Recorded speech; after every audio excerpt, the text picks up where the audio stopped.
We're going to be factoring out a -1 from an expression. Let's review for just a moment.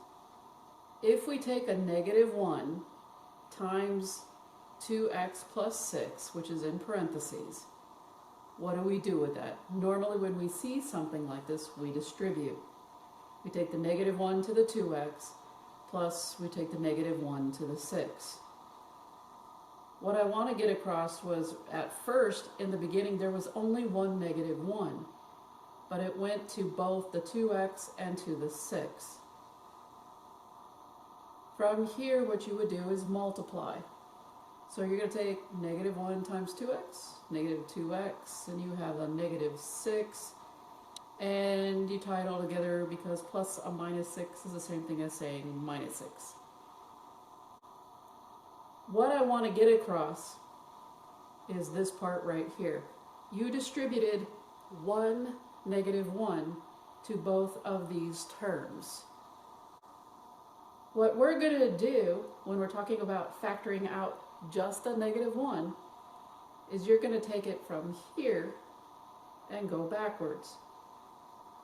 So one more time, when you distribute, you had only one -1, but it went to everything in here. That's where I'm going with this. This is all about distribution. We know distribution, we've got that down. But in this part, we're going to be factoring out a -1. This is the reverse of distribution, or just reverse distribution. Let's take our example and go backwards. We had 2x minus 6. I want to factor out a -1. What I'm going to do first is I'm going to change the -6 to plus a -6 because I want to see the negative sign so you can see the process. This is the slow way of doing it. Then what I'm going to do is take any of these minus signs and realize that that means a -1 times the 2x and times the 6. Now that we're here, we are going to reverse this. They both share a -1. Well, if I take that out, it becomes a -1 times this parentheses.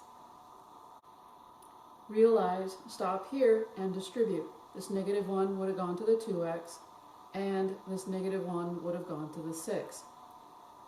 So again, what we're doing is reverse engineering this whole problem. What do they have in common? They have a -1, and I'm going to place that out in front, and I'm just left with the 2x plus the 6.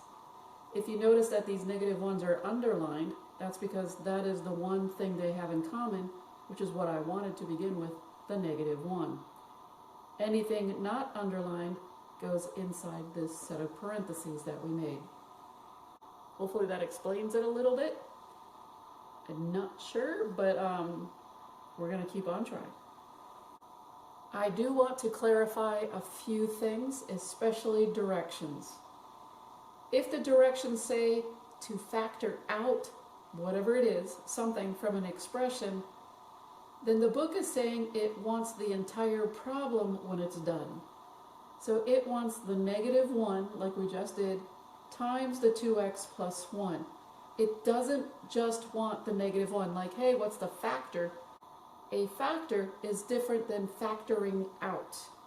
Factoring out wants all of it, including the number that you're factoring out. So you got the number you factored out plus anything else that it was attached to it. If it's just a factor, then I would only want the -1. I know it's confusing, but the main difference is the word factor out. Factoring out means I want the entire problem. Like our book, the directions will say something like factor out a negative. Understand, it is asking us to factor out or take out a -1 from the entire problem. Also, understand that our answer will be -1 times our problem that we took the -1 out of, and not just an answer of -1. I am harping on it because it is a big deal. You need to know how to read the directions and understand the math language. That's why I'm going over it. Let's start out with a very simplistic example, 4y minus 5. I want to factor out a negative. In other words, I want to take out a negative 1. Let's go slow so you understand where I'm coming from and how this happens. We know the 4y is positive. I'm putting it there on purpose for show. And then we have this minus 5. Okay? This positive can be taken apart and split into two negatives. Positive is two minuses. What is the opposite of a negative? Positive. So take this plus sign, and you guys have seen me do this before. We're going to take this plus sign, and we're going to tear it apart and get the two negatives. That's how we get the two negatives. Two negatives make a plus sign. Another thing I did, which is use this negative rule in math, which says if you have a minus 5, that's really plus a negative 5. So notice that now both of these terms have minuses in them, or negatives in them.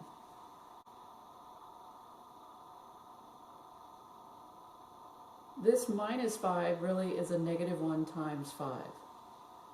This minus a negative 4, I'm going to keep this here. I'm going to keep the closest negative next to 4y. I'm going to put parentheses around it so I can concentrate on this minus 4y. This guy is still there. Inside here, this is really saying negative 1 times 4, just like we said over here with the negative 1 times 5. This minus sign is still out here. Nothing changed here. I have 4y times, now this negative 1, I just put in parentheses. This minus sign is still out there. Notice that both terms now have a negative 1 in common. That is underlined. That is the number I'm going to take out from both of them. So reverse distribution time. I took out the negative 1, and anything I did not underline goes in here. I got the negative 4y plus the 5. This is negative 1 times the quantity, negative 4y plus 5, or if you want, you can just write negative times the parentheses, negative 4y plus 5. Let's try this again, but with a new example. I have negative 7n plus 6. This plus sign is going to turn into two minus signs. Tear apart a plus sign. I have a negative 1, that's what this negative stands for. This is negative 1 times 7n. Plus turns into minus minus. I put one of the minus signs in with 6. So we can see now negative 1 times 7n minus this negative inside turns into a negative 1 times 6. I'm going to underline them because I'm going to factor out this negative 1. Taking out this negative 1 that I underlined, that goes on the outside. Whatever is left over goes in parentheses, the 7n minus 6. You can write it like this, or you can write it as, now I underlined it, but understand, you don't need to underline there, a negative times the quantity 7n minus 6. This usually freaks out people the first time because they are not used to taking something out from nothing. It seems like it just came out of thin air, and it really didn't. Another thing that people get confused on is the fact that why is there only one negative 1 there? If I stopped here and just simply distributed, you would notice that I only have one negative 1, but it's going to everyone in here. So I'm undoing that process. If I distribute, I get negative 1 times 7n minus negative 1 times 6. There was always one negative 1 to begin with.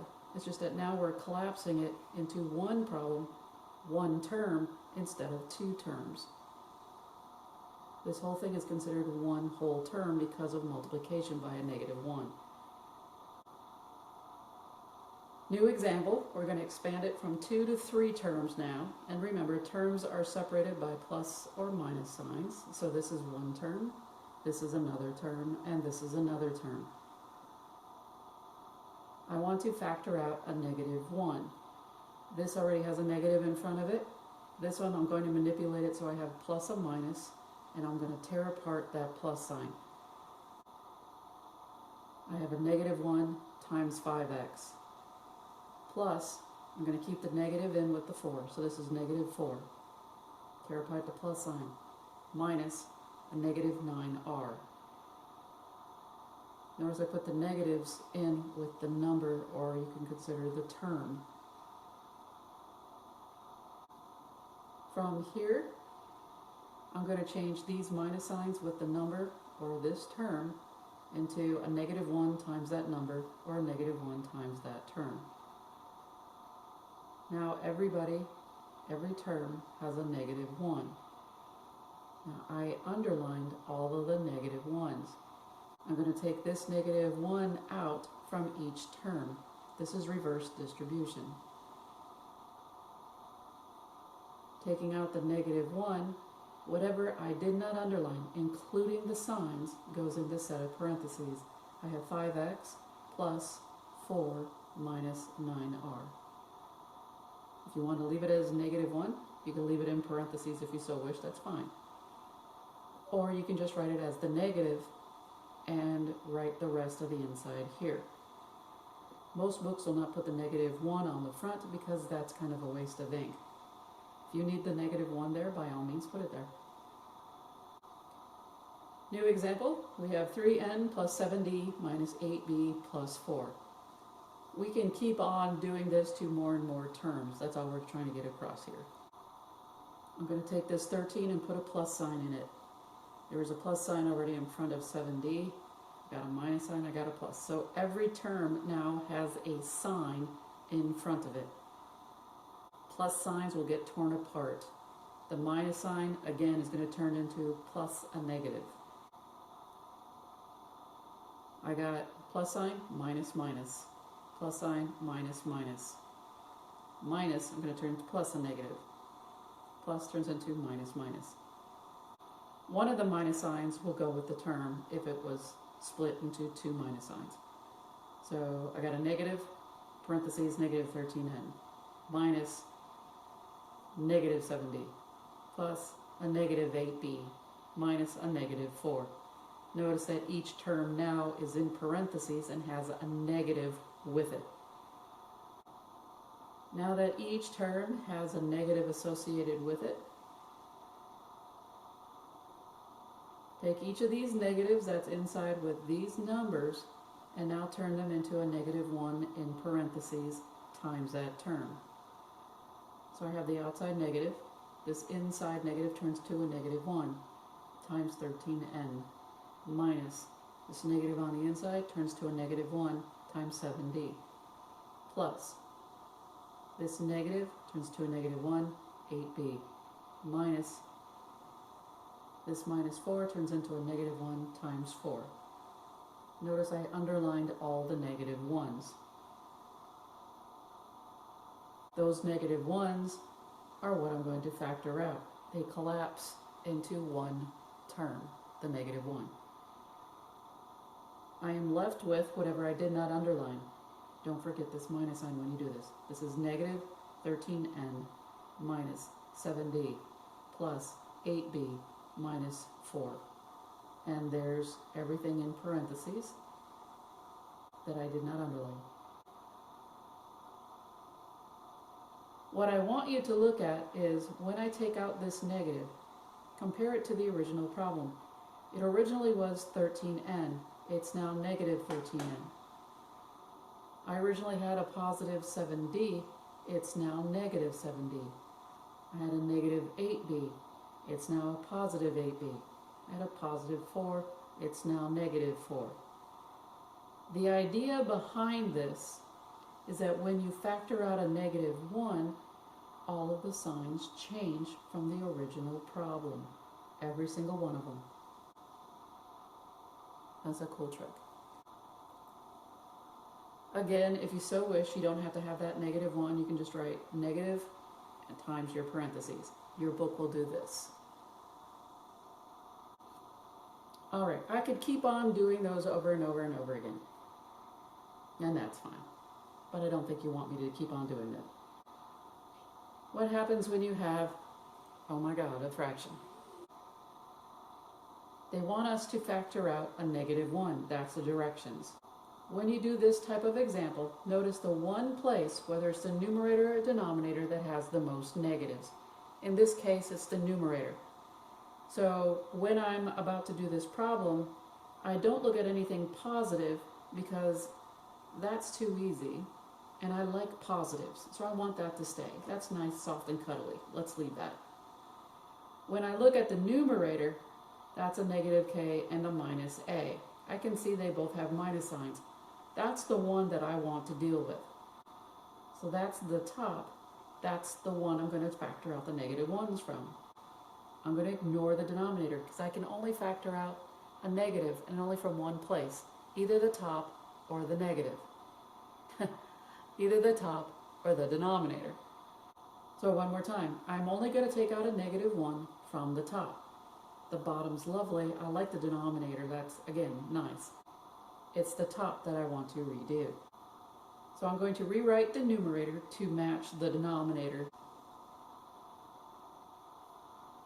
First thing that I want to do is I'm going to take this -k minus a, and notice it is over the denominator, but I'm going to choose to ignore it for the time being. If you want me to leave it there, I will. Our denominator has an a plus k. So what I'm going to do in the numerator is just rearrange this. I'm not crossing an equal sign, so the signs remain the same. I'm just moving them around. Nothing happens. So I'm going to take the sign that's in front of each one of them and just move them. Now I've got a and k first in both the numerator and the denominator. That's a great start. From going from -a minus k to this step, all I did was, if there's a minus in front of it, I'm going to make it to a -1. This minus sign between these two becomes plus a negative. So this is -1 times a plus a -k. That is -1 times a plus a -1 times k. I only dealt with the k up to this point. And there's my denominator in case you wanted to see it. The next step is to factor out the -1. They both shared a negative, so I'm going to take out the -1 and I'm just left with a plus k.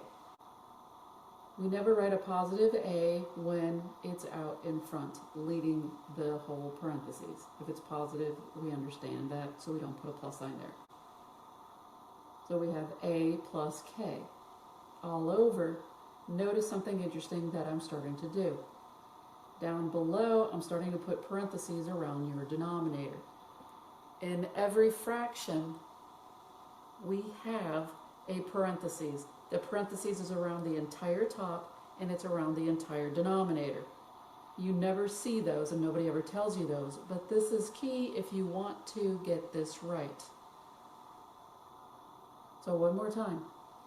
There is an invisible parentheses in the denominator if you don't see them, but it's around everything. It's not around individuals. It's not just around a and just around k. It's around the entire denominator taken as a whole. The reason I'm doing that is to show you why some of you are doing some things wrong. The a plus k had to be in parentheses. This denominator I formed with these parentheses. You have to do all or nothing. Here's what I see a lot of students do, which drives me bonkers.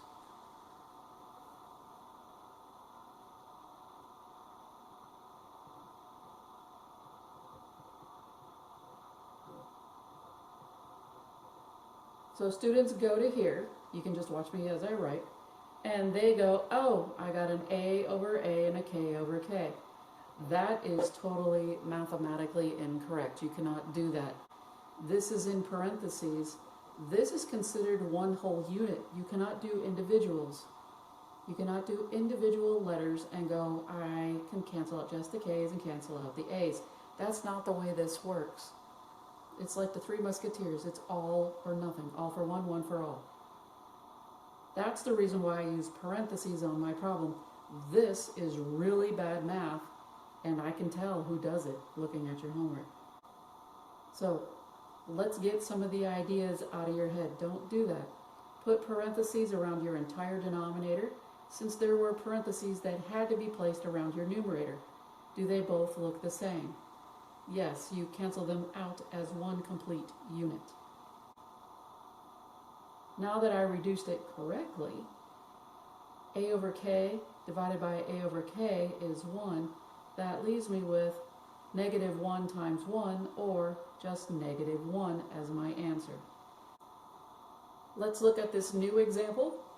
I have u minus v all over v minus u. Now remember what's really going on. There are parentheses around all of the denominator and all of the top. You just don't see it. You don't have to do it here. I would suggest doing it right before you want to reduce. If you want to reduce right now, put the parentheses in, because it will stop you from crossing out the u's and crossing out the v's. That's not the way this works. If I only have one thing on the top, like I only have a u on top and I only have a u on the bottom, then that's the time I can reduce it. Or I can reduce it when it's multiplying. 2 times k over 2 times k. That is doable. But you cannot reduce when there are plus and minus signs in both the numerator and the denominator.